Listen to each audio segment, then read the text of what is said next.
I was a great wrestler in high school. Placed 4th, 3rd, and 2nd in the state. First person in my school to ever place at state at anything. Got a full ride to the University of Arizona where I was wrestling for the great coach, Wild Bill Nelson. I was a freshman, and I was already competing with some of the best collegiate wrestlers in the country. And we had a guy on our team named Dave Musselman. Dave was one of these individuals, you're 18 as a freshman, but this guy's like 23. And you're like, what's the deal? And he's like, I was in the military. And after the military, I got the GI Bill and the scholarship, and that's why I'm here a few years older, and I'm now a junior. He was one of the best wrestlers I've ever wrestled, where I was able to hang with almost anybody that I wrestled. I didn't win all the time, but I was in these matches. Dave would beat me 50-0. You couldn't take him down. You couldn't get away from him. He would turn you 20 times on your back. He was amazing. He had a lot of all of the normal moves, but he had some unorthodox moves you've never seen before. Used to shoot in his leg. He'd leap over your back, grab his hands between your legs, roll across his own back. You'd get the feeling like if you just let go and came on top of him, you'd be sitting on him. And that's what the trick was. He'd have his hand here and he'd just take you right down. I go, wow, never seen that before. And I've seen a lot. But that year, once again, Dave did not place at nationals. Every year, even as a freshman, they thought he would place at the NCAAs. He didn't. Sophomore, he didn't. And that year, he didn't again. He was devastated. When I came back as a sophomore, we had a new weightlifting coach, and they worked us like you wouldn't believe. It was the toughest weightlifting program maybe ever in college, and it was painful, but we got in very good shape. It was the Pac-10s. I had lost in the semis, and I was going for 3rd and 4th against Jackson Kistler, the great Kistler family wrestlers from UCLA. And both of us knew if we lost that match, we were done for the season. But whoever won that match was going to the NCAA tournament. And him and I scrapped. He looked like a tall, lanky kid, and I thought, I can beat him. But he was stronger than I thought. He was faster than I thought. He was smarter than I thought.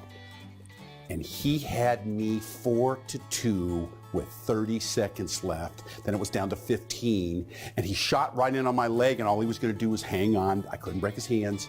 This match was over. 10 seconds, 7 seconds. And then I said, wait a second. I'm going to try that Musselman move. But the problem was, all right, I had to hit it on the opposite side I'd ever hit it on. It's like playing tennis left-handed. And I go, wait a second, okay, 5. And I leaped over, got in between him, rolled across my back this way. 3, 2, just the last second, he thought he could get me. He came up, boom, I went down. The ref went 2 at the buzzer.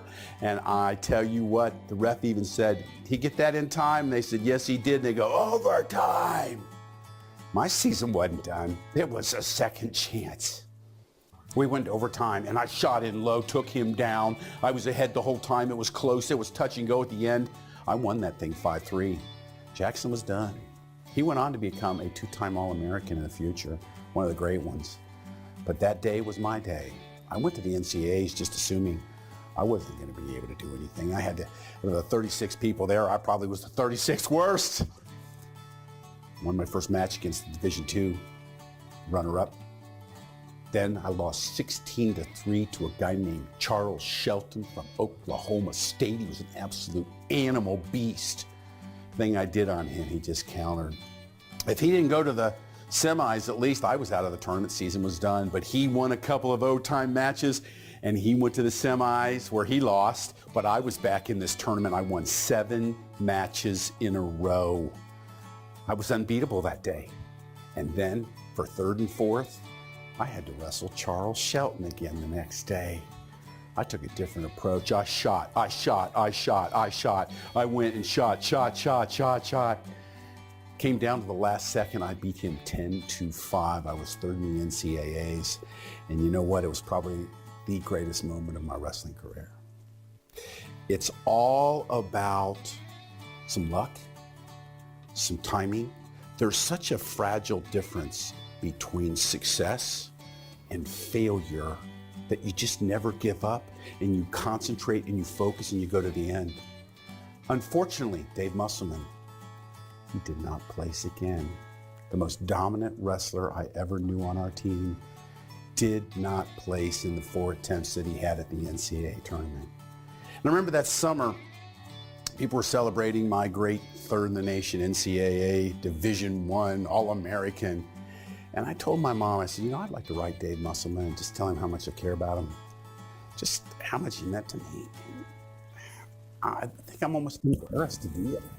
He's going to think I'm kind of weird or something. She said, honey, you just never know. You should always write somebody with a million feelings. And I said, you know what? I wrote him, and I said everything I wanted to say. Later that summer, I got a very bad message that Dave had been killed in a construction accident.